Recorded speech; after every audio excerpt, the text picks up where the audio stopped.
what's going on, man? It's good to have you on the show. Yes, sir. Good to good to be on the show.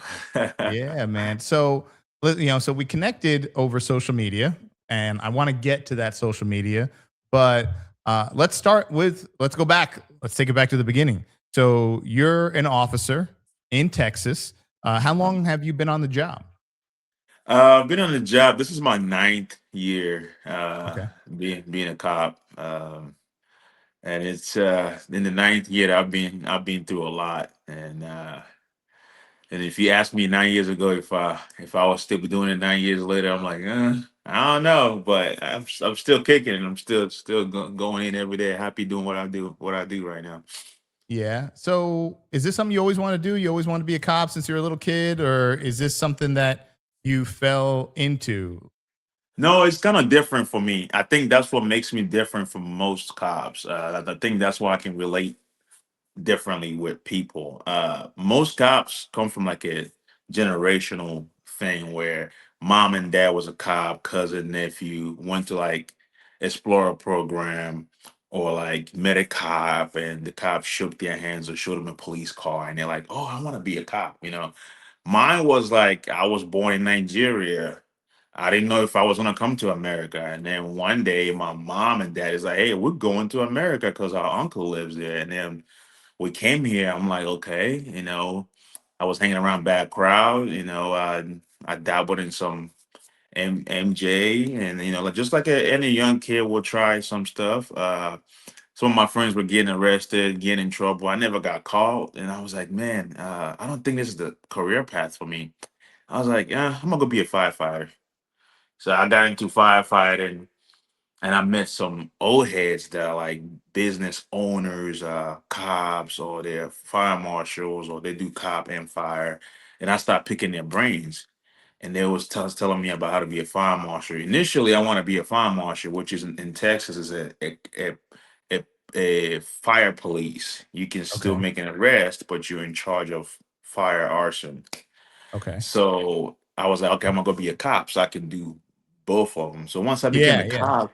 once I became a cop and I started like leaning towards more about the job, I was like, man, I don't want to be a fire marshal anymore. I just want to be just a cop. And I learned being a cop, there's so many avenues you can go. You can be a traffic unit, narcotics unit, it can be a drone unit, K9, DWI unit, detective. I'm like, "Man, that's so many avenues I can go. So I just stick to it. So I think that's why it's different for me because it's like coming from a different area, growing up in the hood where all we had was people that selling, buying, using to fighting and chaotic stuff to a lot of them being dead in jail. Oh, and me making it out of it, by all means, I don't try to tell people I'm from the hood every time I talk to them. I just remember how growing up was like that, and I just swore not to ever be like that or let this young generations go through what I went through. So I try to preach to the young kids like, hey, you can do better. Like it's better now than it was in '09 and '08 and '07. So yeah, it's a Man. little So, better. so how old were you when you came over from Nigeria? I was 13 going on 14 years old. Okay. So you came kind of like right into high school. I came right actually in Nigeria, I was a junior, but when I came here, since American schooling and Nigerian schooling is different, I got Yeah. brought back down to ninth grade. So if I would have Oh. stayed at junior, I could have actually graduated at maybe age of 14 going on 15 from high school. Super, I wouldn't say I'm super smart, but I'm pretty nerdy smart. Yeah. Yeah. So, and Nigeria, we strive on becoming top 10 in class. So when you go to school, like they strive on you being top 10 out of your class. So when we take a test every year, I try to score within the first 20 or first 50 out of 200 or 400 in my class. Instead of here, it's more like I just want to pass first Yeah. grade, second grade. So with that mentality, it's I still have the same mentality today in anything, even when I'm training or going to classes or police training. Like I want to be number one. It's You, always in you my want head. It's just a goal of mine. It's not like I'm better than anybody else. It's just that I want to be number one. It's just who I am, just how I was raised. So I was gonna say, is that something from your parents? Because a buddy of mine, he too is from Nigeria, and he always jokes about, and it's so funny. He does a voice of how his dad would yell at him, and that heavy Nigerian accent. oh And man. man, it's crazy. He has some wild stories about his upbringing, and then he came here. He ended up making it in the NFL, playing for the Ravens, and but man, he has some phenomenal stories. And is that something that was instilled in you? Was that like kind of like, hey, you got to It's be it's top it's 10? more like that term. It takes a village to raise a child. Mm. It's kind of like that term. Like there is different. Like anybody can discipline you. It could be a neighbor, it could be your uncle, it could be your dad. It doesn't matter. If you're doing something bad, somebody can discipline you. On the weekends, on Saturdays, we do what you call a housework, where every kid comes outside. The neighbors, the uncles, the elders will teach you how to cut grass, how to clean the gutters, how to repaint, do whatever manual labor that is to do. So they're teaching the youth how to do manual labor every Saturday. So it's like every Saturday we are connecting with each other. There's just so much cultural and just different things that's done out there. That's just, I feel like if we had that in America, like we wouldn't have all this chaos that we have going on here. Like the kids would be a whole lot better instead of Yeah. being on that freaking tablet all the time. Yeah. Let me ask you something. Does Nigeria have any mandatory military? Uh, Because I know some countries in Europe, they, and I believe Israel and like a couple other places, they have like you got to do a mandatory 2 year serve Mm, in the military. What when I lived out there, not that I know of. I don't know if Okay. this changed since then, but no, not really. Do Not that you I know of. think do you think we would be different here as a society if every young man I don't want to say every young woman because I have my thoughts on females being police officers. So let me just say, do you think we would be different as a society if every young man before they turn 25 had to serve 2 years on the police force? It's a yes and no, because I feel like if they were raised a certain way from the age of teen to 18, and they become 21 and become a cop, that 5 year gap or that 2 year gap in law enforcement has is gonna have a 50-50 chance of what's the word, like rechanging their thought process on how things work. Mhm. I think when a kid reaches high school, they should be shipped off to a third world country Yeah.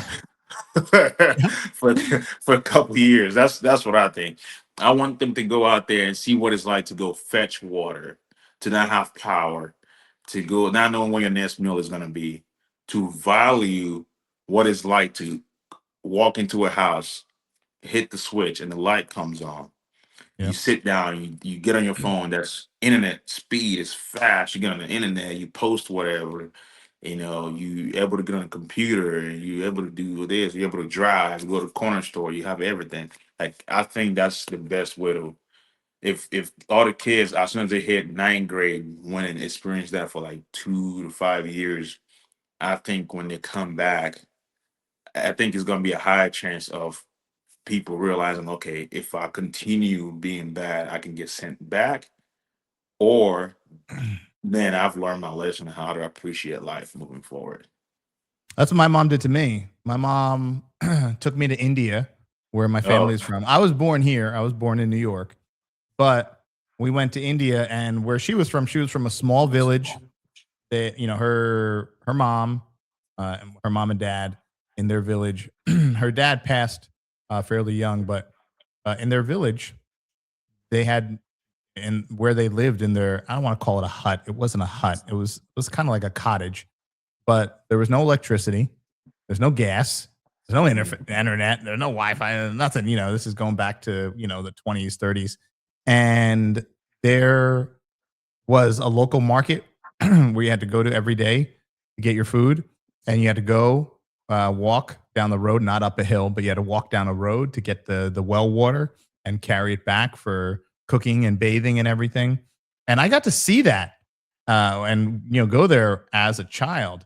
And when I came back here, one of the things my mom would always hang over me is if I didn't get good grades or if I was, being a knucklehead or whatever, she'd say, I'm gonna send you back to India. You can go live with your grandmother and you'll finish school there. And she was dead ass serious. She was not playing around. She was like, I will send you back there. And I had in my mind an idea of what life would be like there. And that kept me on the straight and narrow here because I didn't have a dad. I never had a dad a day in my life. He left a few months before I was gone and before I was born. And she kind of had to have that fear factor because she was playing mom and dad. And that fear of getting sent to India to live out the rest of my childhood, man, that was because I'd been, bro, when I was there to wash our clothes, there's no washing machine. No. We had to take our clothes out in the backyard, and there was like a bucket of water, and there was a bar of soap that looked like straight up like a brick of ivory soap, and there was a flat stone, and you would pour the water on the stone, you'd put rub the bar of soap on it, and then you would kind of knead your pants and your clothes like it was like pizza dough, and you kind of like knead it on this rock. And then you would slap it and turn it and slap it and turn it and slap it, and then you'd rinse it in water, and then you'd hang it on the rope, to dry your clothes. And that's how you did your laundry. I was like, this is there was no Nintendo, there was no PlayStation, there was no nothing there. I mean, it was wild. So the fear of getting sent back there was, so what you're saying is, like, okay, you could be born here, but, and I see this today because we see all these videos of these kids on college campuses today where they're talking about how bad America is, and it's this, it's that, it's this and that, and calling people fascists and calling people communist and all this stuff. But I think you're right. Like, and the best videos, and I'm sure you've seen some of these, are when they say, listen, if we gave you a one-way ticket to the country of your choosing, all expense paid, we'll pay for everything to relocate you and give you a one-way ticket there, would you go? And all these people who are protesting, holding the signs, saying all the crazy stuff, they all say no. They all say no. They all say no because they know deep down that they could be saying all this stuff here in America and nothing's going to happen to them. But if you did that same thing in some of these other countries, you spoke out against the government, you spoke out against the president or the prime minister or whoever, man, the people in some of these countries, they just lock you up and throw away the key. They put you down. Or worse. I was going to say, or worse. They put you down. Worse. And here, people are just out here just saying all kinds of things. I mean, people, whether, I'm not talking about any particular president. I'm talking about in general. People can be out there on the street holding signs with the face of the president with like a bullet in his head, marching and cheering, and nothing happens to them.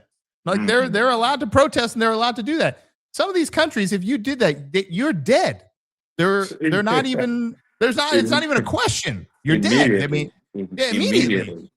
But these are some of the places that people are saying, oh, this is a better country. This is a better country. This is a better form of government.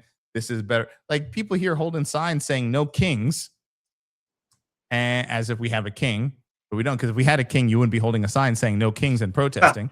But saying no kings, yet they're talking about going to a country where there's an actual king, and you can't do that stuff there. I mean, they'll take you out.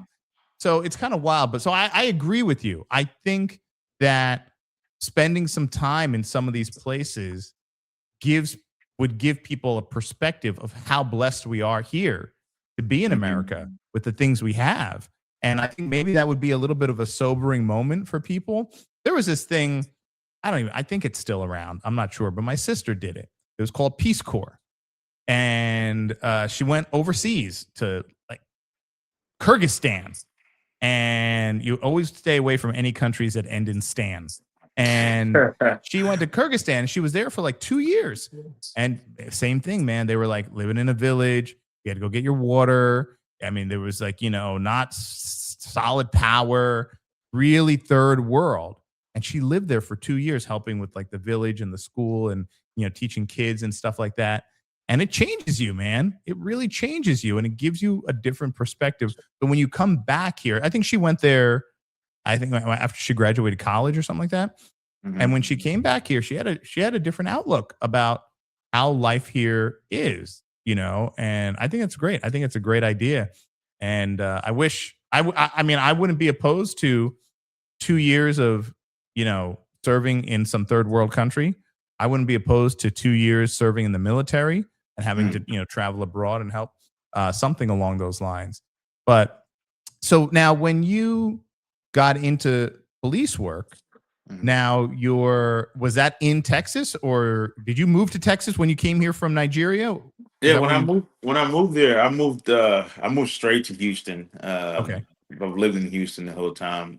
Did a firefighter for 5 years, Okay. and then became a cop, and immediately just I've been a cop here in Houston the whole time.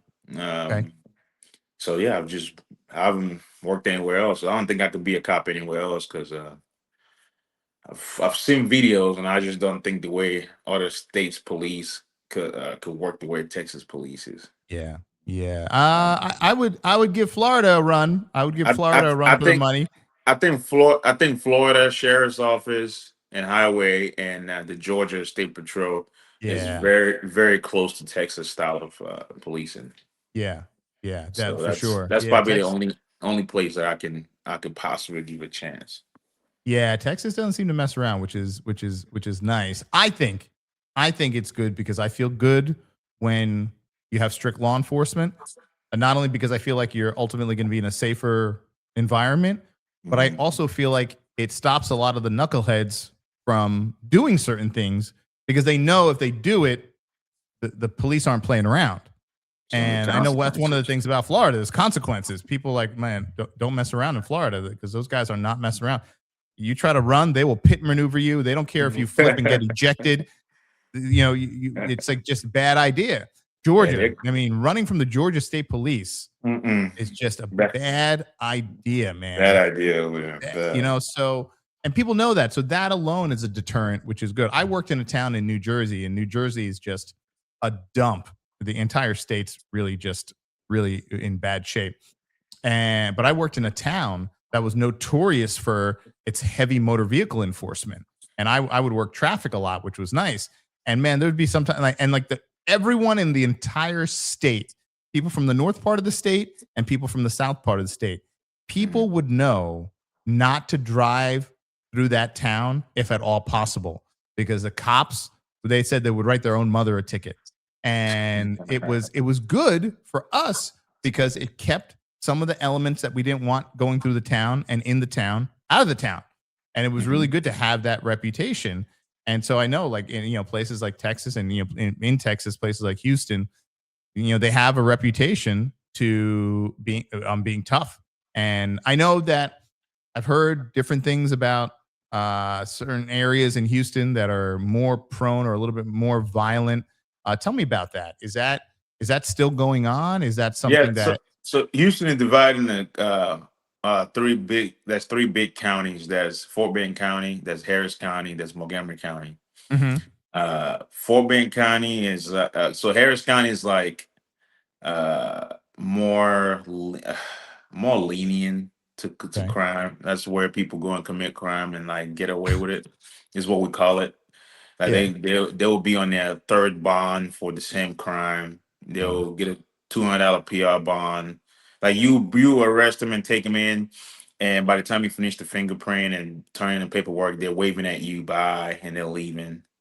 And you have Fort Bend County. They're a little bit on the all right, we're gonna hold you accountable a little bit, and also kind of like, then you have Montgomery County. Montgomery County is tough. They're a Republican county. They're pro cops. Mhm. They have sign billboards at the entrances of the county that tells you here we prosecute criminals. Oh man, that's how The you ju- know. yeah, Yeah, that's how you know. the judge put that up there, and Uh, they are very well known for if they stop you, you getting a ticket, and and they're also known for DWIs, mhm. driving while intoxicated. Some people call it OVIs and all that. So it's one of those places where even if you get stopped for, even if you commit a theft or any other crime, the DA is going to ask you, were they intoxicated? Because they are DWI hung. They will charge you with DWI because they don't play around. They will put an ankle monitor on you for driving drunk in that county. They don't mess around. So everybody in we call it Houston. Everybody in Houston knows Montgomery County is a county to, like, if you want to commit crime, don't go up there and commit crime. They will make example out of you. They have outrageous bond. Outrageous. The bonds are crazy. They don't play around up there. So Houston's kind of divided in those three counties. And then Okay. once you go up to Huntsville, they have their own county, Grimes counties and Liberty counties. Then if you go more south is Waller County. But those are smaller counties or counties that most people don't really hear about because they're not very popular and as in like people living there. I mean, they have people, but it's not as Houston that has like I don't know if it's like 4.3 million or 8 million. Wow. And Wow. then Fort Bend that has like 1.3, 2 million. Montgomery County has like Wow. four. Oh my goodness. Wow. Yeah, it's ridiculous. We don't have enough cops. And in Texas, we have about 80 to 90,000 cops, certified cops. Mhm. Houston alone is 4.3 million people. Man. Think about it. The entire state of Texas, 80,000 cops. Houston alone has 4.3 million. We don't even have enough cops to police the How many entire. cops are on your agency, on your force? We are over 120, about 120 And ish. 120 cops to patrol how big of an area? Over 130 square miles. Wow. Is a lot of Yeah, that rural? Is that a lot of like that's farm? we have all. We have highway. We Okay. have what about six major highways. We have also 45, which is Interstate 45, which is one of the deadliest highway. Well, oh, for like And high speed motor vehicle and accidents? the deadliest highway in America. No Yeah, shit. Really? Why? Why is it's that? not it's known for fatalities. Is it because of DWIs or people racing It's or racing, DWI, aggravated driving, and which fatalities. A lot of people crash and die on that highway. It's the man? most deadliest highway, followed by I-35. That's in Dallas. Oh shit. Really? Yeah. And then we are known for number one in road rages too. Man. We are known for number one in pedos as well. There's a lot of number ones in Texas. We're known for Really? yeah, we're known for a lot In of number one. Texas, really? Yeah, we're known for a lot of number ones in Texas. Yeah. Bro, I would think that if you're that kind of person, Texas is the last place on earth. Yeah, like Texas and Florida. If you're thinking about anything with any of that bullshit, I would just think you would probably go to some like more liberal, bigger city, you Yeah, but know? it's just Texas is so big, so people just be like, Yeah. I can get away with it, and they get away with it till a certain time. They get caught up, and by that time, sometimes they don't get caught. Sometimes they get caught, and they have so much under their belt. But yeah, it's a big county. When I work, I'm more of a solo unit. I don't So really you don't interact. roll with a partner. It's just you're alone. I'm alone. I am a DWI driving while intoxication unit slash DRE, Oh, you're a uh, DRE as well. Okay, yeah, yeah. DRE and SFST instructor. Okay. I'm one of the 13 DREs in our county. So Okay. For those for uh, those listening and watching, a DRE is a drug recognition expert. So when you are dealing with someone that you stop and you can tell they're intoxicated or under the influence of something, but you know, because most people who are DREs, they're specialized in DWI detection, so alcohol intoxication. You could do the roadside tests. Some of you guys seen that on social media, but then sometimes you do those tests and you realize that the person's not drunk. It's something else that's causing their intoxication. So you do a series of tests, and that's what a drug recognition expert is good at. So you check their eyes, you check for horizontal gaze and nystagmus, which is involuntary eye movement, and there's other things you could. And then subsequently, we would lock people up for their driving, intoxicated driving, or under the influence of intoxicating drug or liquor, and you would charge them with that. So when, for those of you wondering, a DRE specializes in that field of recognizing what kind of drug is this person on. And I'm sure in this day and age, you're seeing people high on all kinds of stuff. Man, it's all kinds of stuff out there. All kinds of Yeah. stuff. Keyboard dusters, uh, the stuff that you use to preserve food. That comes in a canister. It's about Mm. this big. I forget what it's called, but I'm sure somebody's gonna put it in your comments, but it's one of those Yeah. things that you use it to keep, preserve food, to keep them from going bad. They will sniff them and huff them and puff them. Gasoline, that's a lot of stuff, and they'll get high off of it. So people have their their fix, and they gotta get their fix. So that's kind of what I do. I did my initial first agency I was at. I was there for about 5 years. 2 years in, I got into a shooting. Uh, Oh. yeah, I got into a shooting. Almost got shot. A bullet missed my face by a 2 inch, and I shot the guy and his brother on the shoulder, and they lived. I think they got deported, or I think they got deported because there Where wasn't are they from? Americans. I think they were from Mexico. If I Okay. was right. There wasn't a immigrant. There wasn't an American citizen.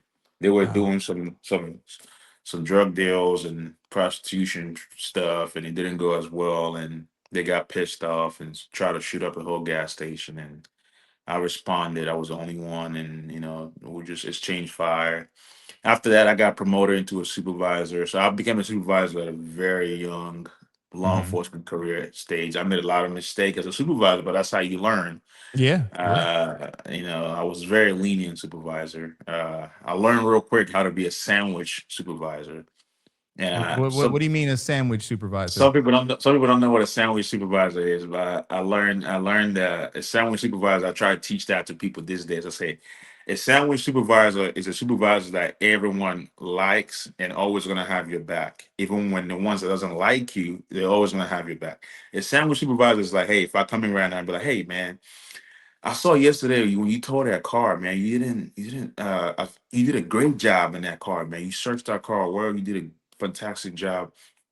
Everything is good, man. But look, hey, by the way, I saw that when you checked the trunk, you didn't really check this corner well enough. Just next time, make sure you check it in case if there's some extra stuff in there. It can go in your report. It can look good on you. Maybe you can find this or that. Like it will look good on you. I think it is what what do you think? Like and then they're gonna respond back. Yeah, I see what you're saying. I think that makes sense. Yeah, I think Yeah. that Yeah. makes sense. And then we start talking back and forth. Be like, okay, is there anything else you think I'm this or whatever? And they talk back. So now I just reinforced searching the trunk of that car without being a hey, I'm the supervisor. Why didn't you not search the trunk of the car? Why Yeah. didn't you not Yeah. do this? So now I just praise him for great work. And I just also told him, hey, you did search the trunk, but next time do a little bit better at it. And then I'm like, hey, next time, I'm also gonna put in there, hey, next time if you need help, call me or call somebody else. We'll Yeah. come Yep. help you. We'll come help you search it to make it better so you can have better eyes. So now they're not afraid to search the trunk anymore or get help or whatever the case. So I did all that, and then after that, man, I was like, I don't want to answer calls anymore. So I switched agency, uh, and then I was like, I went to my lieutenant. And I said, hey man, I don't want to answer call for services no more. I'm tired of going to people's houses. Yeah, If they're yeah, yeah. if they're willing to beat up their wife and hurt their wife when I'm making them a freaking tortilla sandwich or tortilla wrap or fajitas for dinner, what are they gonna do to me? Yeah. Yeah. I'm just a doormat, like Yeah. But I say I just want to do something special. I say I have a heart for drunk drivers. Mad and their message. He's like, go to school. I went to school for over a year and took every drunk related intoxication class you can think of. I'm talking about Fear the Dark Side, DRE, A-Ride, Intox Operator, SFSD instructor, anything that has to do with impaired driver. I am certified to the T. So I took out and I assumed that position. But now I don't take calls. But if it's a hot call, and most if you're watching, you know what a hot call is. A hot call is like a call that needs like something is going to happen if somebody's going to get there quick, and I'm close by it. I'll, Yeah. I'll still go because I have an obligation to protect, to preserve peace and protect. So I'll still go, and once the patrol units gets there, I'll leave. Or if they have a crime scene that happened, I'll go and help them tape off the crime scene, start a crime scene log for them. Once they get their patrol stuff going, I'll hand it back to them and I'll leave. So it's like I'll still try to help them out to show, hey, look, even though I'm specialized, I don't have to do this with y'all. I still want to like show like, hey, I'm not better than y'all, greater than y'all. I'm still here to help, Yeah. no matter what, no matter what. So that's kind of what I do now. I love it. I make my own schedule, and I just have to have 80 hours every 2 weeks, and I love it. So it's not bad. So yeah, I'm speculating you work a lot of nights because that's the primary time when you're going to get intoxicated drivers, or is that I don't different? Because really. where I worked, it was that when I was doing DWI patrol, and really, we didn't really have a unit per se. We had a traffic unit, but the Mhm. traffic unit was motor vehicle enforcement, and I did that during the day. And same thing, you were really just going out there to stop cars and hammer out Crashes. motor vehicle, and we would no patrols would handle crashes. I was What? I was a certified um serious motor vehicle accident reconstruction expert. So Hmm. I went to school for that. I went to all the classes for that. So if it was a really bad accident, like a fatal or a Hmm. near fatal, then I would get called to the scene to handle that. But regular basic motor vehicle crashes, regular patrols would handle that. Our job in traffic was just motor vehicle violations, hammering, speeding and other violations. However, like you said, if there's a hot call like a choking baby or a domestic violence call or something, yeah, we would head that way, especially if we're in the area. We'd go there and hold down the fort until patrols arrived, and then we would release the scene to them. Of course, if they needed help, we'd stay on scene, help out and stuff like that. But that wasn't the primary role, which I enjoyed that because I love stopping cars. I loved writing tickets to people who deserved tickets, and I love DWI, and I would take any opportunity to work DWI patrol. Usually, it was like an overtime grant kind of thing, and but the overtime, for that you kind of had to work at night, so you would go in at 9 p.m., 10 p.m., and you would work 4 hours, 6 hours, and try to get as many as you can. So when do you go in for your So for optimal? me, for me, I work 6 p.m. to 4 a.m. Oh, So wow. I don't even call it nights because most people my age, I'm 31, we go to bed at 2 a.m. So Yeah, yeah, yeah, staying yeah, up extra 1 hour, 1 hour 30 minutes to me is like it's still afternoon, whatever. yeah. Um, and doing those time, man, I get sometimes I get about 2 to 3 drunk drivers off the road a night within those 6 p.m. to 4. Like we have drunk drivers at 6 p.m. because they got off work and don't want to drive home in traffic, Yep. and they go and get drunk and want to drive home. Yeah, yeah. It's So so crazy. it's crazy. And one of the most misconception people have is when cops pull them over, they always like, don't you have something better to do? You're gonna just stop me for your front plate.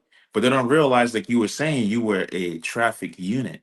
Your sole job is to stop you for traffic infraction. you're not call responsive, you're not Hmm. detective, you're not canine. Your job is to stop vehicles. That's it.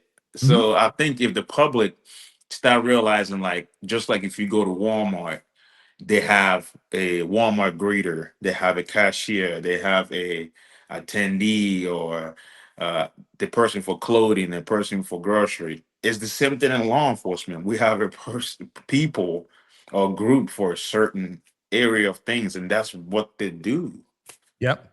Yeah. But And if but if but if something happened at Walmart where they need, like, they have a code Adam or code blue, when somebody kid is missing, the entire Walmart employee looks for the kid. It's the same thing goes for law enforcement. So yeah, I think yeah, that would be the best line when people I'd stop people. It'd be like, "Don't you have anything better to do? Aren't there actual crimes? Aren't there actually criminals out there that you should be worried about?" I'd say, "Yeah, there's a whole 8 other guys out there looking for them and dealing with them, and they're out there right now. My job, my team, us three, all we're doing is just looking for motor vehicle violations and stopping people who are texting and driving or speeding or driving recklessly. So they have their job and they're doing it, but I was assigned to do this job. And you, unfortunately, ended up in front of me today because of the violation you committed. So, yeah, I'm there are criminals out there. And there's a group um, of 8 guys out there looking for them and dealing yeah, with them. that's And they it. just wouldn't, they'd be like, oh, man. Anytime people would be like, I pay your salary, I'd be like, I live in this town too. I pay taxes. I pay a lot of taxes. Actually, would you like to compare property tax bills? Because Yeah. I know what my property taxes are and they're not low. So Mhm. would you like to share? Because if my property tax bill is actually a little higher than yours, that means a bigger part of my salary is being paid by me than you.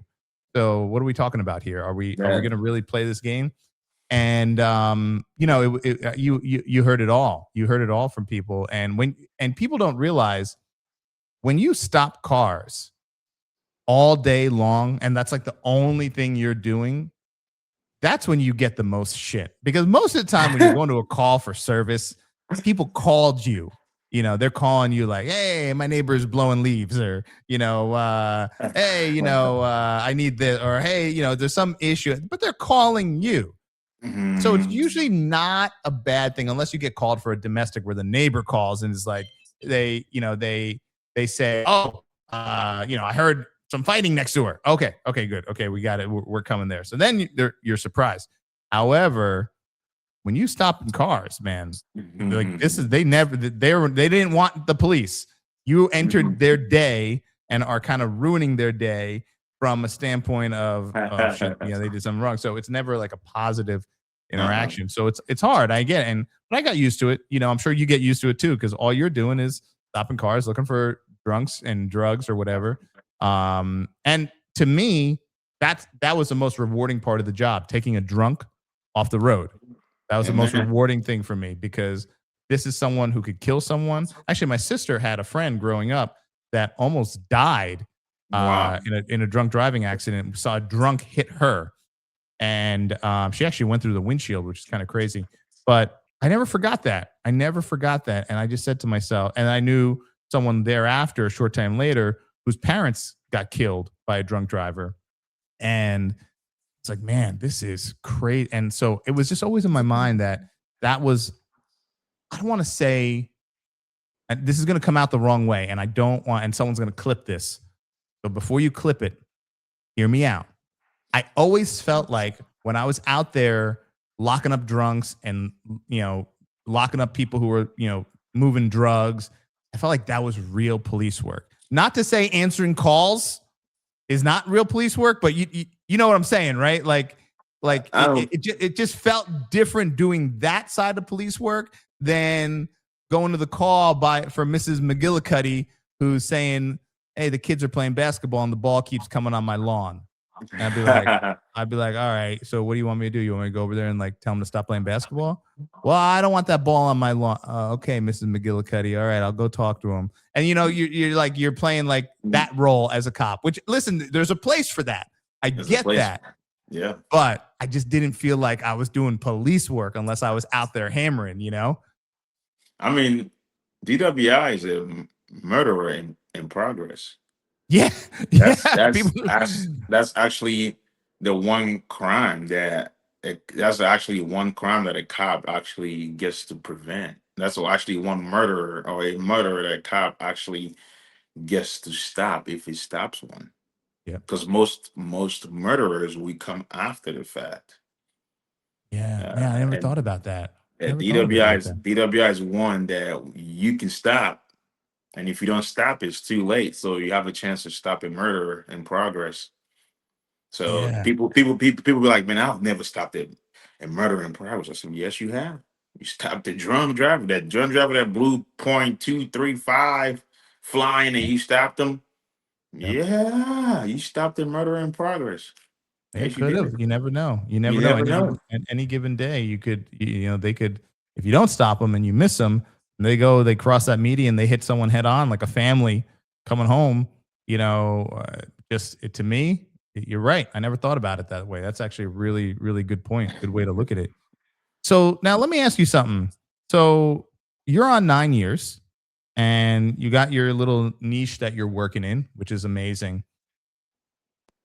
Knowing what you know now about police work and the job Mm. that you're doing, if you can go back in time and tell younger you 9 years earlier to become a cop or not to become a cop, knowing where police work would be today and where we would be as a society as far as people's respect or lack of respect for law enforcement and things like that, would you tell younger you to become a cop or would you tell younger you to go in a different direction? I think the younger me, the only one regret I've always said it before. The only one regret I had was not joining the military. Same, same. I, Yep. I Yep. think I think the younger me would have joined. I mean, I could still now, but I don't think I'm gonna because I'm 9 years in. It's too far gone. Mhm. I feel like I would have joined the Marines. Did at least I would have joined at like 17, 18 till I'm 21. Right out of 21, become a cop, and then um, do it till I guess 42 or 44 when I retire and call it a career, get military benefits and police benefits, and leave it at that. Most of the Americans don't really know how to use their, what you call benefit or what they have. Yeah. They see it as, oh, I'm serving the government and I'm doing this, I'm doing that. I'm like, but you got to think about it. You got to look at the long term, the longevity of it. You might go out there right now and trying to get fast money, but I mean, is that fast money gonna be there in 20 years, or when you Mhm. retire, when you don't want to work, your hips are hurting, your knees is hurting. Are you gonna be drawing money? Are you gonna wait for Social Security? You don't even know if you Yeah. can live that long. So it's a lot. But if I have to do it all over again, definitely military before police. But I think I like police work. I don't love it, but I like it. Yeah. I would never love my job, but I like it. I like my job. If you could now we're gonna kind of get into the meat and potatoes of this, which is the social media. But if you could go into a new career tomorrow without taking a pay cut. So let's just say your lifestyle doesn't change, your pay doesn't change. What would it be? I think I would like to be a voice of reason or a voice of the youth, Hmm. like doing what like Officer Tatum does Yeah. or Yep. Hodge Twins, Cruise Control, I don't know. I don't know who that is. Westcott America.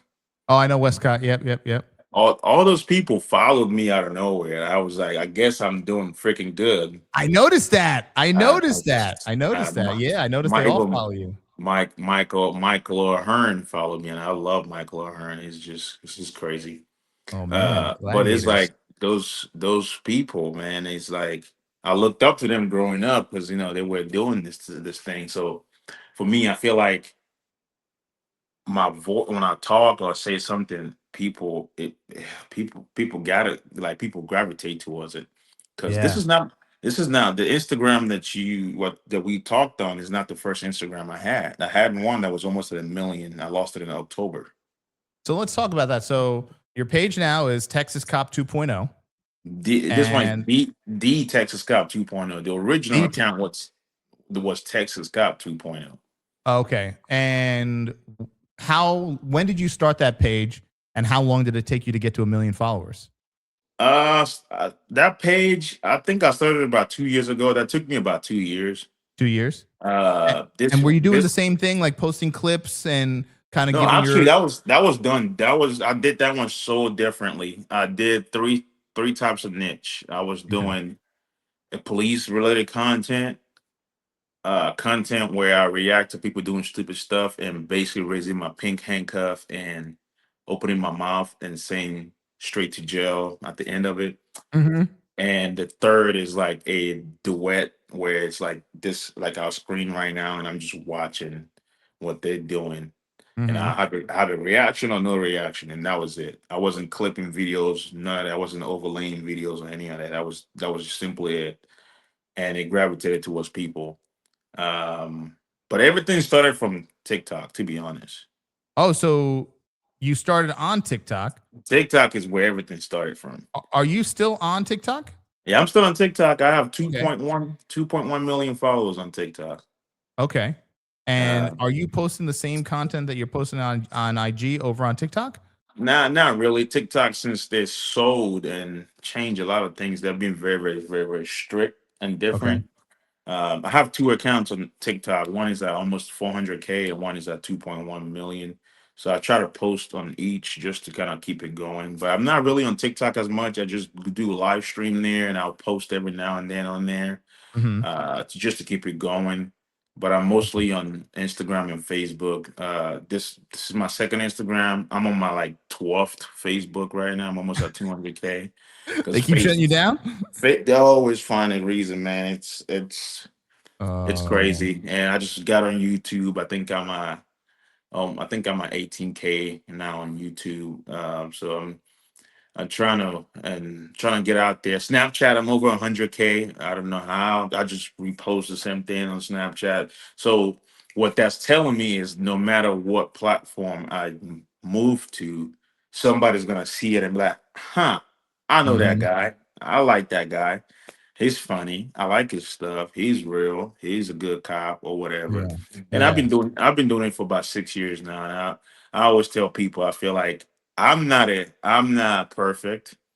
I make mistakes, but I feel like if I'm not as a better person or if I'm not a good person, I think in about 6 years, somebody so far would have called out my bullshit already. Yeah. Yeah. And I would have been shut down already. But and I believe in always doing what's right, no matter who's watching. So I try to live by that every day. I try to, even when I try to do something that is wrong, I'm like, who's watching? Yeah, I'm not do that. So I'm always thinking Mm. thinking like that. It's something that applies in law enforcement. Like if I pull somebody over and they're mounting off, and I want to just curse them out, I'm like, okay, who's watching?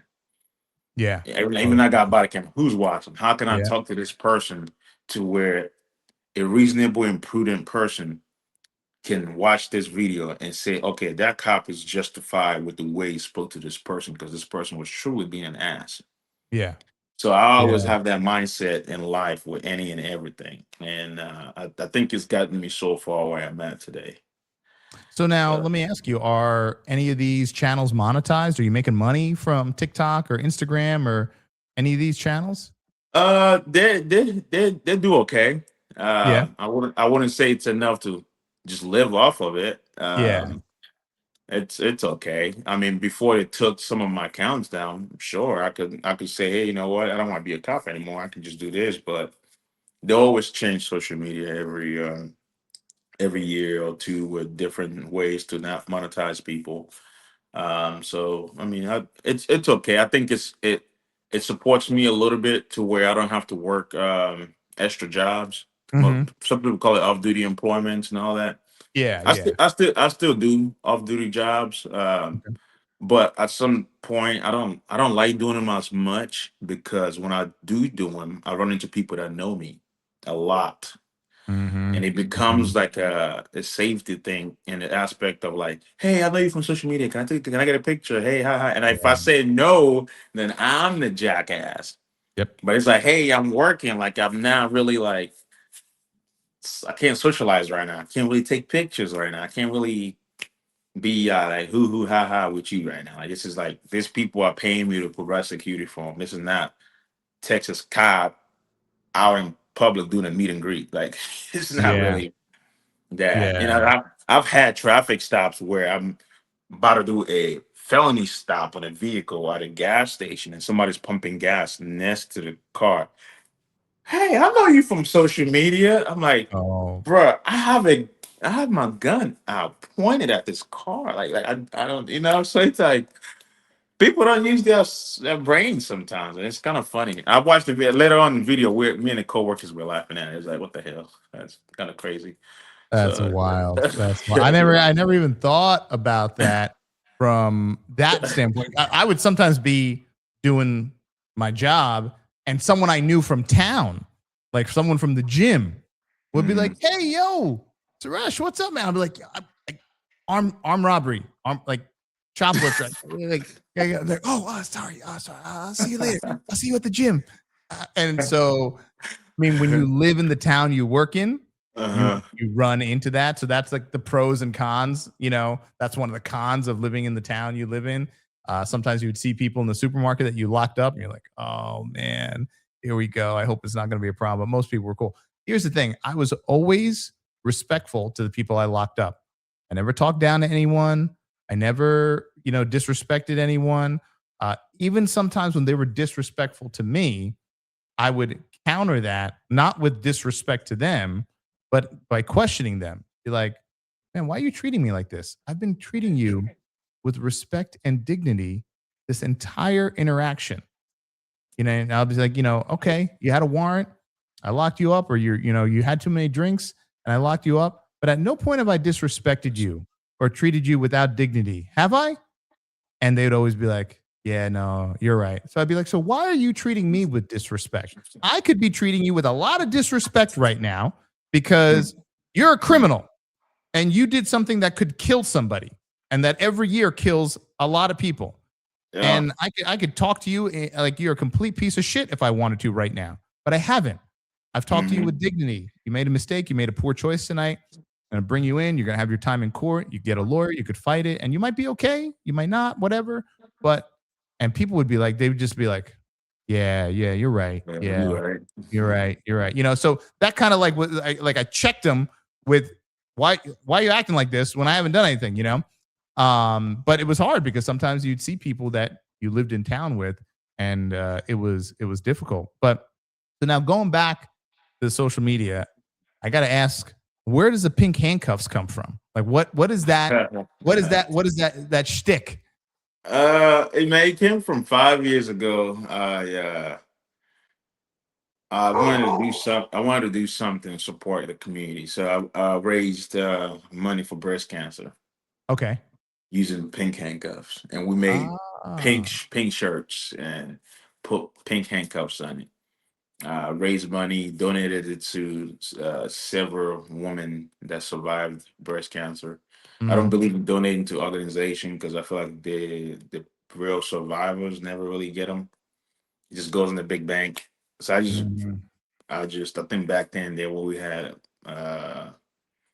I forgot what we used to send money back then. I forgot the name of a little thing called Cash. Is it Cash App? Whatever it is. I think it's mhm, Cash App. Just send money over, and yeah, I did that, and then I was like, well, since I did that, I was like, I gotta make myself different from everybody else. Kind of how social media started for me too, as well. mhm. And I was like, well, nobody has pink handcuffs, so Mm. I started pink handcuff. The Oh, same thing with cowboy hats. That's yeah, yeah, yeah. kind of how that came about too. Just I got on TikTok and looked around at all the cops. That wasn't really a black cop from Texas. That was none. Mm. That was zero. I was like, okay, I'm probably gonna be one, and then I was like, okay, how can I make myself stand out? So I Mm-hmm. got a cowboy hat, and it's Smart. stick. It's stick, and then the pink handcuff is stick. I'm like, okay, that's the niche. And Mm-hmm. then my official name initially was Dilly MF Dilly, because that's when Budweiser commercial came out with the Dilly. Oh, yeah, yeah, yeah, So yeah. I love that commercial so much. I was like, my name is gonna be Dilly MF Dilly. And there was a TikTok video when the cops were like challenging each other to do a dance duel to a song. When we like raise one of your legs, it's like a New York song. You raise one of your legs and you doing this, and you kind of like swerving left and right like a New York drill dance, but it's a cop Mm-hmm. version. And I was like, Okay. okay. And then the guy was from New York, so I was like, we have got the Texas cop or the New York cop. That was the caption. So everybody was like, the Texas cop, the Texas cop, the Texas cop, the Texas cop. Uh, I'm like, I think I have a name here. there you go. Immediately I got the Texas cop. I'm like, well, Texas cop is just basic. I gotta make it to where somebody can make it again. I was like 2.0. There's only Uh, it can only be one 2.0. So I moved to 2.0. Then I trademarked it, all kinds of stuff and all that. So since then I just kind of how I started. And I grew pretty fast, and I think I had 1 million followers in 10 months on TikTok. Like wow. man, one of my videos went super viral at one point. When it went viral, I thought I was gonna get in trouble because it was a video of me flexing with like muscle shirt saying, "Would you fight me for 10 million?" That was one like post-ish COVID or right after COVID. So which police departments are not very, very welcoming of social media. Yeah. And I didn't ask for permission either. I just started social media, and then when I made the video about like, would you fight me for 10 million? I was like, I don't know if my department is gonna look at it like me trying to incite violence or like a fight Yeah. or whatever. I'm like, oh, whatever. I take a chance. And the video, man, it hit. I don't know how many 300, 400 million, and went to like No. in Indonesia, and I had the Kevin Gates song behind the big gangster. That was the song that was in the background of it. It just blew up. I had people from Indonesia stationing, Singapore, it was all over the place, and that's what really spiked my account. And then even till today, I still do those videos, but I do it once every 3 4 months. I just do it again just to remind people, like, hey, That was you. that's me. That's kind of how it kind of started back then and all that. So yeah, it's it's been a ride. Oh man, that It's been is a rough ride. If that is wild. So if now, go ahead. No, I was saying if social media paid me the way I wanted to pay me, I want to give back to the people a lot. Like I want to host something where I can get the youth to like maybe every Friday, Saturday or something come out, have like a night where I can order like pizza or something, and we just talk about like how to be just better people, better youth, give back to community, breast cancer survivors. I'm a huge advocate for breast cancer. Like or cancer in general. I don't think Mhm. October is big enough for just cancer. So I just want to give back to the community. Just because I know growing up, I didn't have as much, so I feel like I wanna give back as much. I'm not in the place financially to do it right now, but I'm hoping one day the social media pays up because I know like people like Tatum's and Hodge twins. I mean, they didn't. Some of them they're doing it for 10, 12 years to finally see the Yep. benefit of it. So it takes Yeah. time. Takes Takes time. time. Yeah, it takes time, and they have other organizations that they're involved with. That Brandon's in with Turning Point USA. I don't know who the Hodgtons are tied into, but I mean that also helps when you get into an organization like that kind of pulls you in. Well, then you get certain funding, and then they have you doing certain events, and of course they're paying for you to be at those events. So then you're monetizing who you are for those organizations. So it definitely helps. And I don't like I said, I don't know if that would ever be something that your agency. It seems like your agency is pretty cool because you're doing what you do right now. I know you never have your agency anywhere on you in any of your videos, Yeah, that's which is obviously smart. So people know you're a cop, but they have no idea where you're a cop. Obviously, Texas, but other than That's that, a crazy story actually. The first department I worked at when I started social media tried everything they can to try to get me in trouble for social media violations, but Mhm. they couldn't find anything because I wasn't showing anything. And even when they tried to, I'm like, hey, I can go to one of your you know, follow cops pages and I can pull up their pictures of them and their boyfriends and girlfriends and mom in the full uniform. And then I was supposed to do that. I'm not even in full Mm. uniform. So I always had to counteract. So they see it as me always having an issue or pushback. I'm like, well, I'm just not gonna let you run over me just because it's, you're supervisor or whatever. Yeah. But when I went to my new agency, they actually had a meeting, and the chief and the boss, the chief and the boss was like, looking at your video, I can't really tell if you're a real cop or just a security, which is a good thing. Yeah. And I was like, okay. And then it was like we had a meeting. We'll like it. It's kind of cool to have someone like you work for me. I never had that before. So he's like, it seems like looking at your account, it looks like the community likes you a lot. So if they like you and you've been doing it for 5 years and none of them has complained or had an issue with what you do and say, just keep doing what you're doing the way you're doing it and just be respectful and just avoid certain topics. You already know what topics I'm talking about. I'm like, yeah, Mhm. religion, politics, and Mhm. whatever people get mad about. Yeah, I said I don't do politics because I don't understand politics. Yeah. So Yeah. I don't do religion because everybody has their own things. I'm like, yeah, you don't have any problem with that, but I will speak facts. I will. Yeah. I don't Yeah. care if you black, dog, Puerto Rican, Asian. If you're doing some dumb shit, I am gonna tell you you are doing some dumb shit. So Yeah. Yeah. I've And call I've them out. always I've always kept it like that.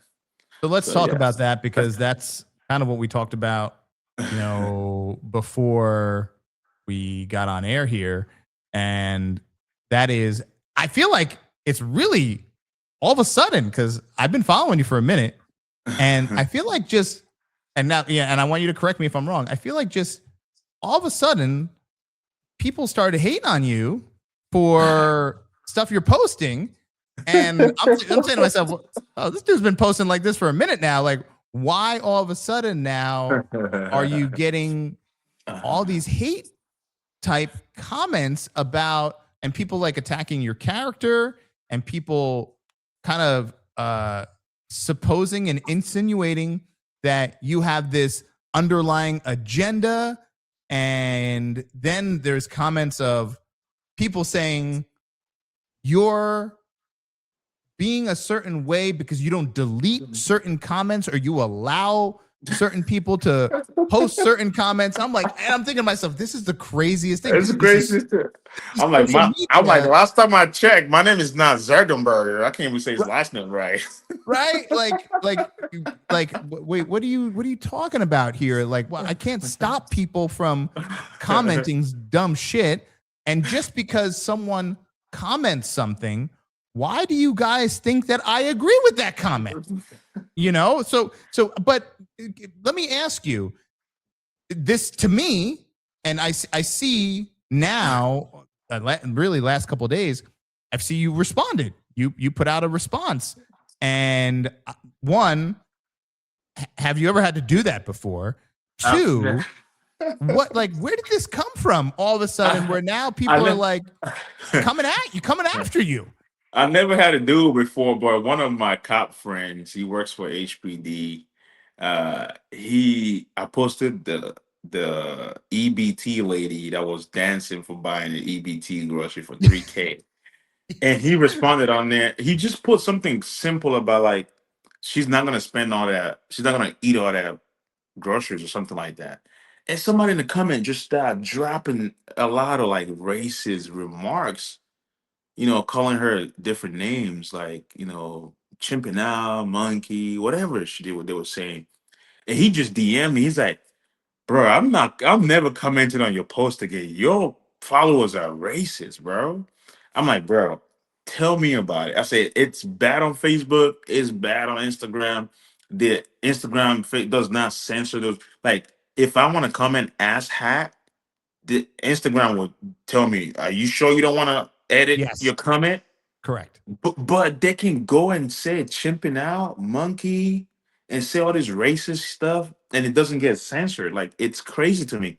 And they're allowing them to be racist. And like, people have actual account that has their face and all that. I'm like, does your job and your employer knows that you, as a white man or a black female, that you are on here being racist to people? And you still have a job? Because I know if I had that company and I saw that coming, I would fire you on the spot because you can't work for me. Yeah.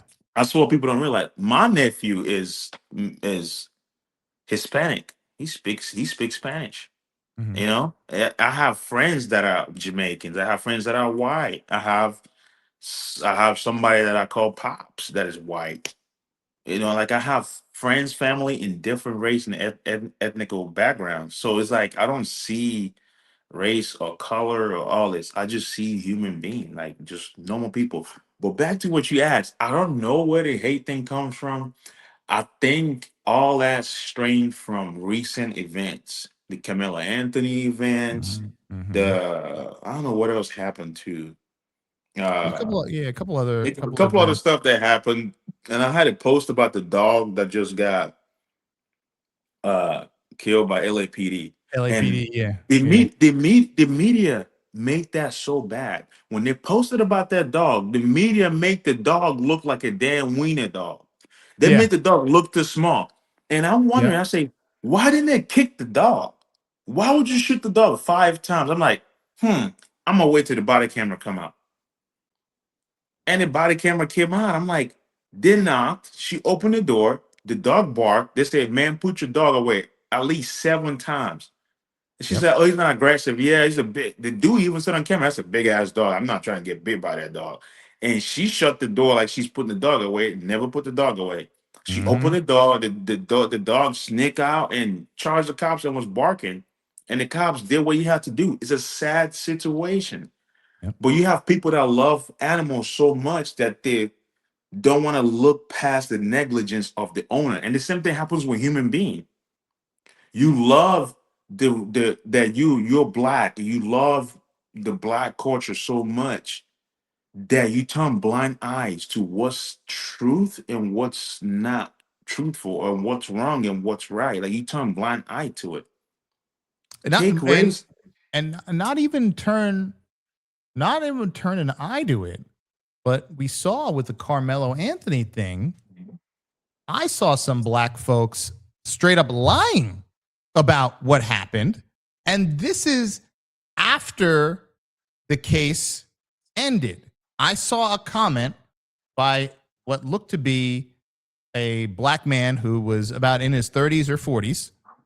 He commented on, I don't know if it was on one of your posts or someone another post, maybe Brandon Tatum's post. And he said the fact that Carmelo Anthony is being portrayed, this is after he's found guilty and everyone testified at trial, all the evidence was out there. He said the fact that Carmelo Anthony is being portrayed as a young black kid that brought a knife to a track meet and took that knife out and stabbed someone in the chest is completely false. He had a little tool that wasn't even a blade that was used to clean out grass from his track cleats. And this tool is a blunt object that is used to clean out your cleats. And he took this out of his bag in self defense.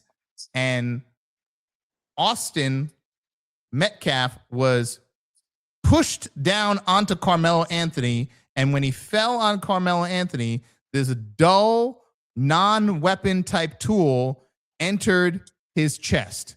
And that's how he died. There's this, and this guy didn't look hood. He looked like an educated, like, like black man, and not like a young punk, like a grown man. Bro, man, and just Grown man. believe in And believe in that. I'm saying to myself, this man is And the text on the post that he wrote was like this long. And I'm saying to myself, this is a grown man, not some teenager. This appears to be a very well-educated man. It was written very well. And is just putting out blatant lies. And I'm saying to myself, does this man know the case already happened? We see the photo in the evidence picture of the knife. It was like a real knife. It was a knife. It was a folding. It's a real pocket knife. It was a hunting, like one of those folding blade. It has a clip on the side. You can put it in your pocket. It was a blade. It was a knife. It was a straight up knife. The description of it was a multi tool because it had maybe like a little seatbelt cutter or maybe like a wind. This was like a tactical knife. And on top of that, like 5 witnesses who were black testified that he lunged at Austin Metcalf and plunged it into his chest. They were black. They're not white. They're not like white supremacists making this up. And, okay. So, and then he also said, and it was an all-white jury that convicted him. Another false. So he lied about the weapon. He lied about how the murder took place. And he's lying about the jury makeup because the jury was made up of white, Asian, and Hispanic individuals. That was released. The photo of the actual knife, not like a little thing to clean your cleats out. The photo of the actual knife was released. All the people who testified was released. So I said to myself, I was a grown man sitting here making up all these lies as it's truth on a post by Brandon Tatum. And like, does he believe this? Or is he just fabricating this out of his mind?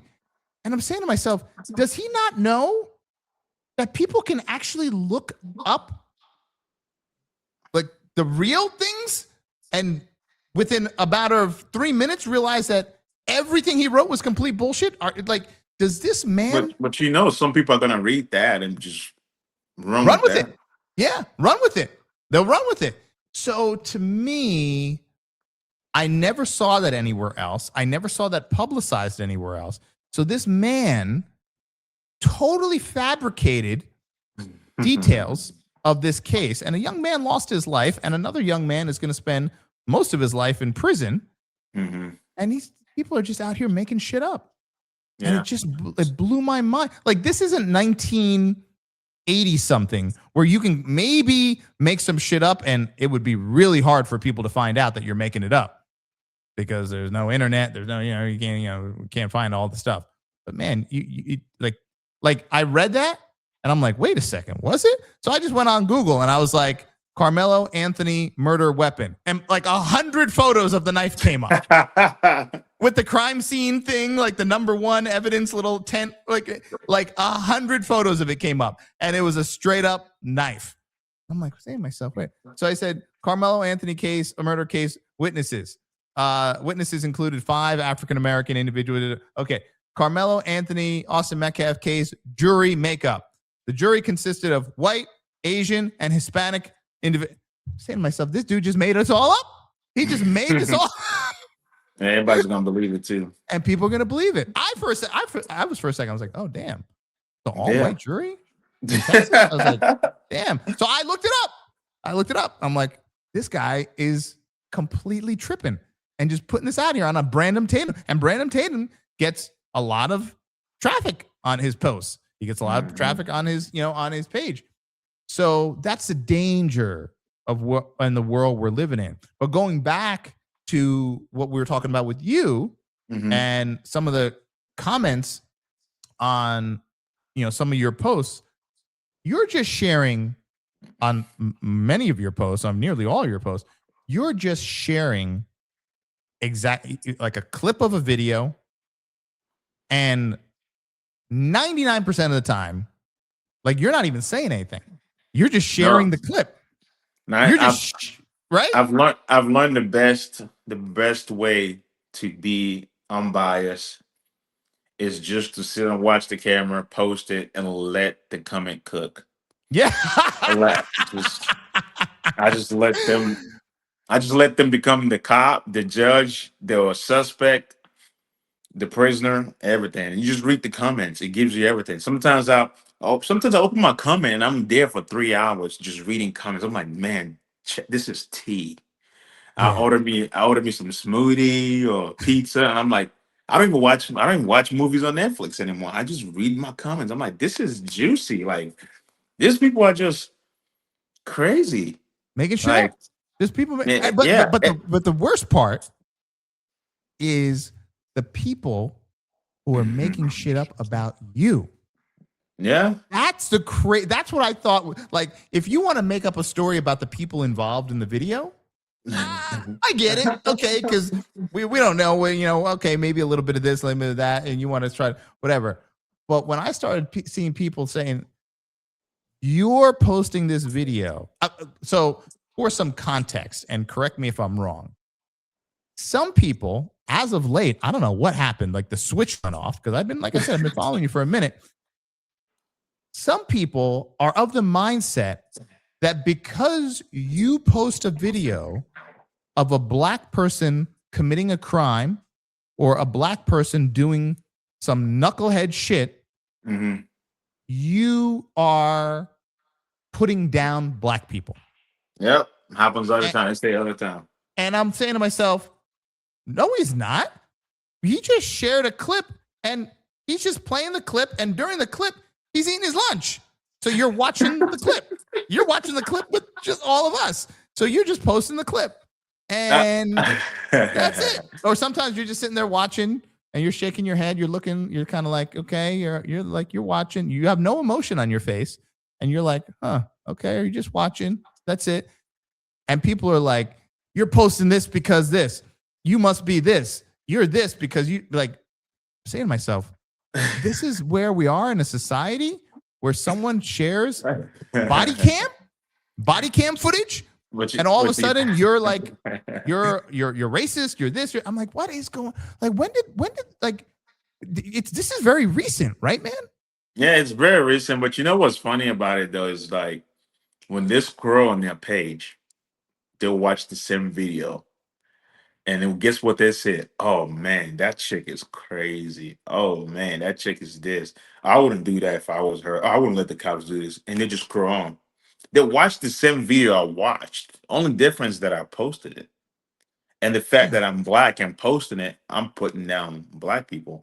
Yes. And then they get mad when I say I'm not black. Oh man, they get pissed off. Oh, I so I get so tell me. I saw that. Okay, I saw that, and I'm like, and so it's funny because that's a line I use too. What is your basis behind making that statement?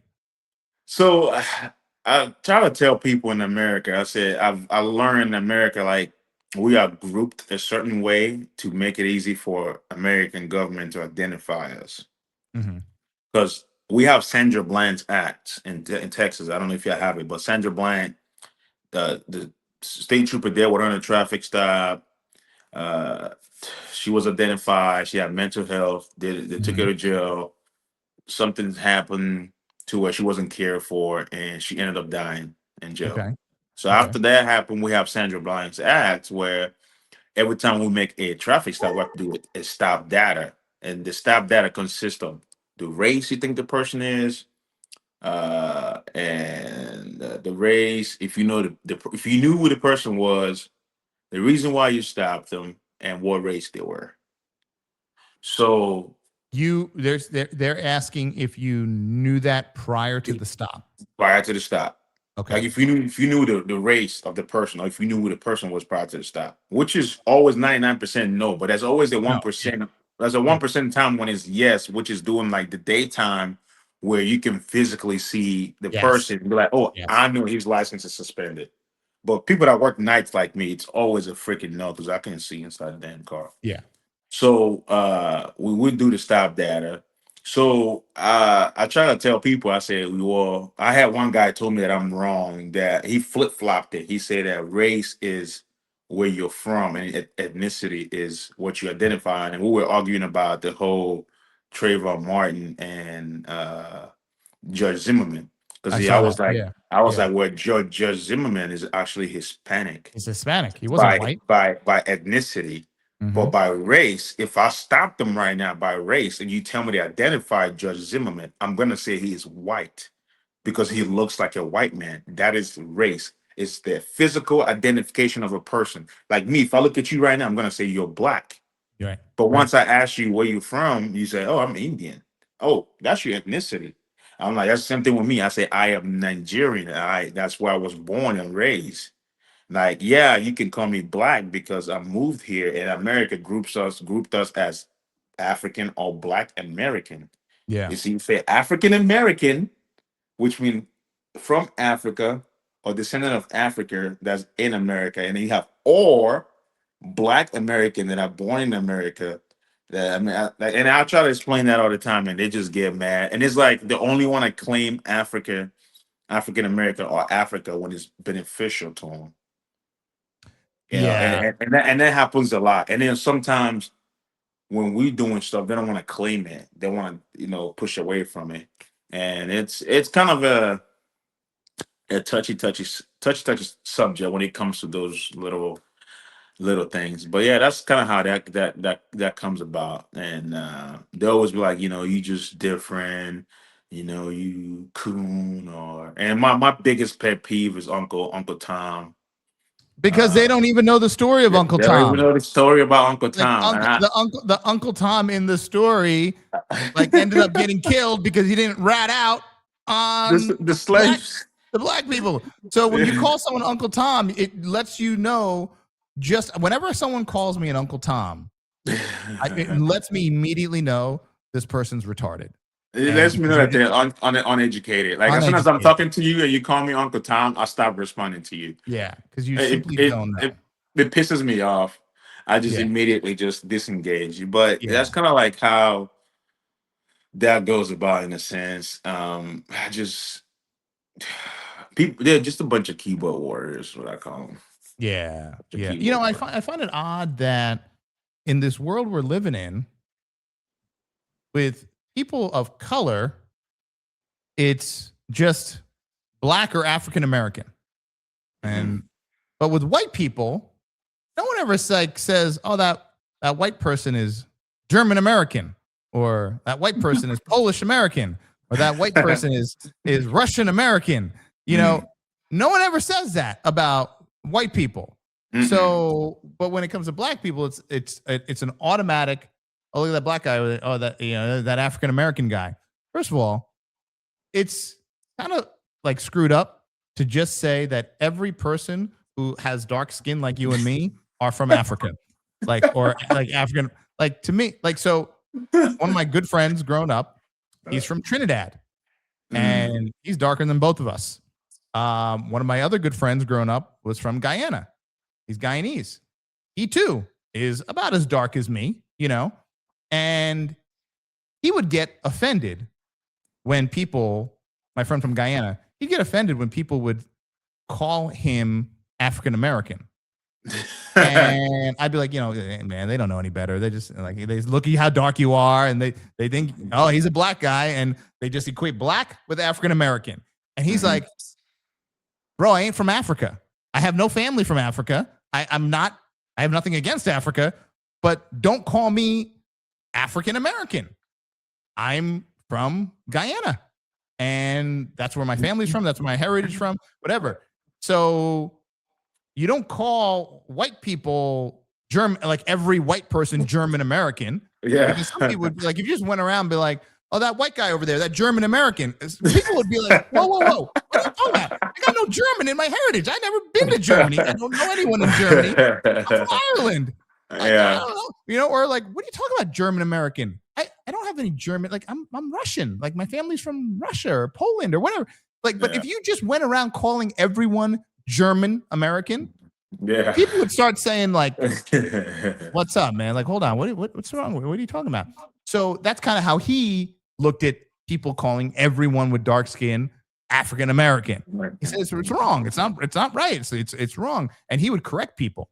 He would correct people, and it was like uncomfortable when people sometimes in whatever certain social situations refer to me as black or African American. Like, I don't like to make a scene and like correct them if it's not like like a personal interaction. Hmm. But there were times where I'd be on a call and, I was the only dark skinned officer at my agency. And we'd be on a call and handling the melee. And someone on the scene would be like, yeah, the black officer saw it. Yeah, he saw it. He was here. And the guys I'm working with, obviously, they knew my ethnicity. They're like, the who? The black guy, the African American officer, right there. I just told him. I talked to him. He saw the car took off over the, and I wouldn't. In that moment, I don't walk up and be like, excuse me, sir, just for the record, I am not African American. I'm like, okay, whatever. It is what it is. But man, it was wild to see this shift as of late with how people started reacting to some of your posts. And I mean, I think part of that is this is fueled by what the media is doing to try to, Yeah. I believe, this is my personal opinion, that there's this underlying thing to like divide us. And I think there's a lot of people who are buying into it, and that gives them identity. That's their identity because they don't have any identity of themselves. So their thing is, I'm going to fly this flag of this media narrative, and that gives me some identity. And I'm going to start making comments and saying different things because I want to prove that I'm a good person and I support this cause or whatever. Because otherwise they're a nobody and they get kind of like, they get, sucked into the wind and, they have no meaning. And I think that's kind of one of these things, because I've never seen on TikTok when I make certain posts, and some of them have gone pretty viral, middle-aged white women telling me about racism. And I'm like, what do you know about? Apparently, you know more about racism than me, because I got to tell you, I was born and raised in this country, and I've predominantly always lived in predominantly white areas. And I know some racism. I've dealt with it. I dealt with it at my job. It cost me my career. I dealt with it in my schools and my teachers. So I know racism really, really well. But I swear, some of the people that come at me, and you're like, you look at them and you look at their profile, and there's some like middle-aged white woman living in like suburbia, and they're telling me that I don't know about racism, or I'm wrong, or I'm racist. And I'm like saying to myself, oh my goodness, this is some shit. This is some shit right here. I mean, it is like we're living in like the Twilight Zone, and it's just getting more and more prevalent every single day. So I just, listen, I see what you're doing. I see what you're sharing, and I think it's great. I've never seen any issues with it. I've never seen anything remotely that is leaning toward racism at all. I could tell you're someone who doesn't even touch politics, which is smart. And what you're sharing is just facts. And if you get offended by someone sharing a video and playing a video, then I think you have the problem. I think the problem is you. If someone just shares a video, a body cam video or whatever, and you have a problem with it, I think you're the problem. That's what I think too. Yeah, so yeah, man, we're living in this weird time now, and I don't know. I'm glad I'm not in police work anymore, and I'm glad I got out when I did. But I got to tell you, I mean, I have a hard time telling young guys today to go into police work. I get a lot of DMs. I have a lot of people reaching out because I've owned the 221B Tactical since 2014, and I get a lot of guys, young guys, that reach out and ask me about police academy and police tests and all that stuff.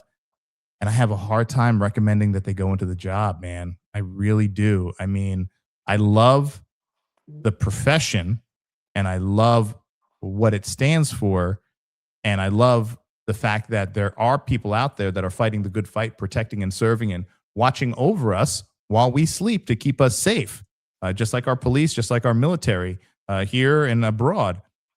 But the way police work is going, man, I have a hard time saying you should go become a cop.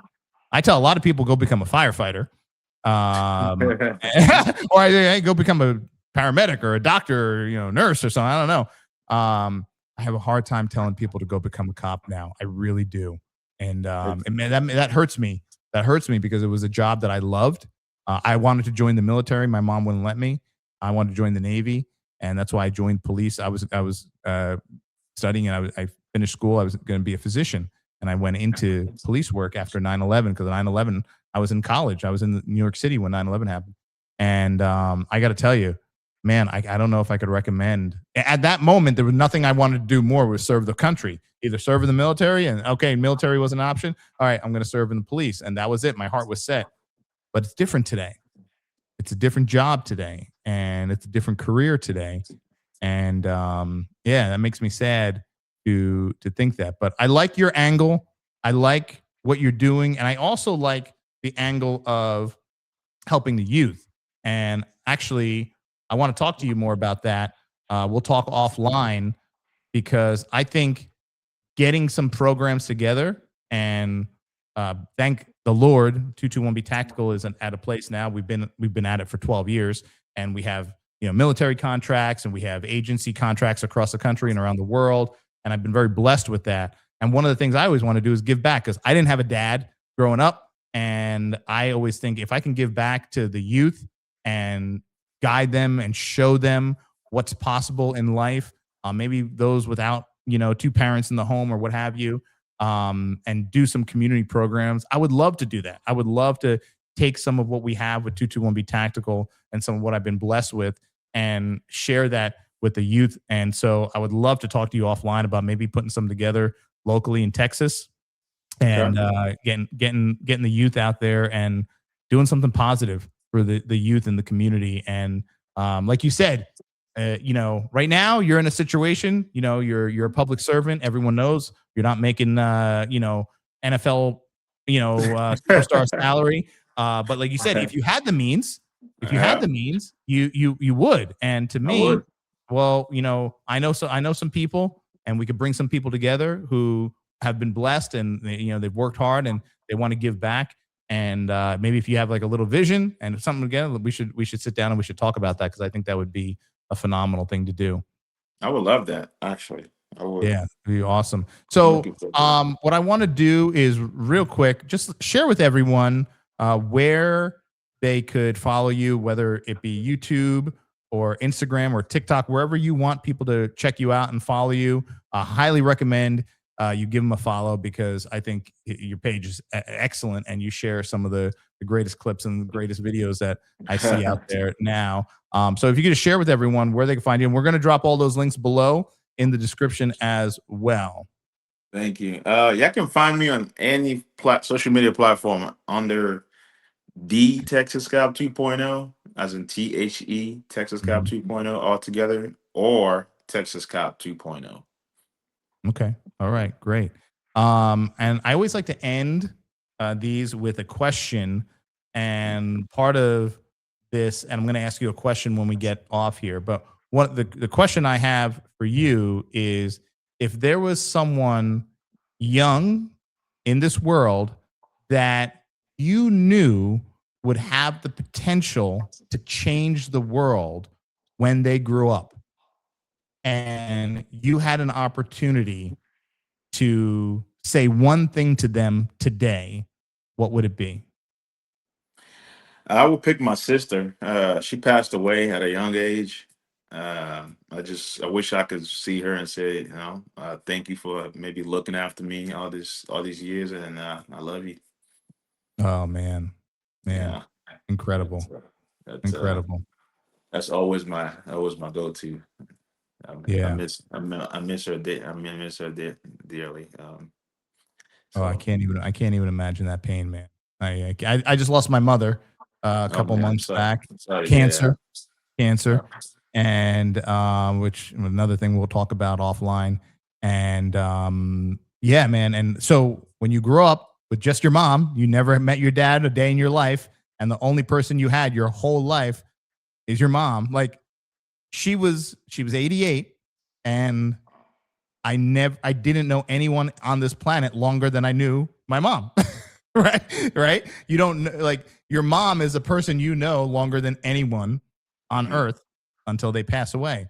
And there was this kind of weird feeling of like after she passed, it was like this weird feeling of loneliness, like being alone on earth, and I don't know your family, so your parents or if you have other siblings or not, but I know what you mean when you kind of lose that person, you lose that ability to like contact them and that ability to connect. And there's so many things you think about that you wish you could have said, you wish you could have done. So yeah, I get that. I get that. Yeah. Well, listen, man, I got to tell you, this has been an incredible talk. I have a feeling that you and I are going to probably be seeing each other in the not too distant future.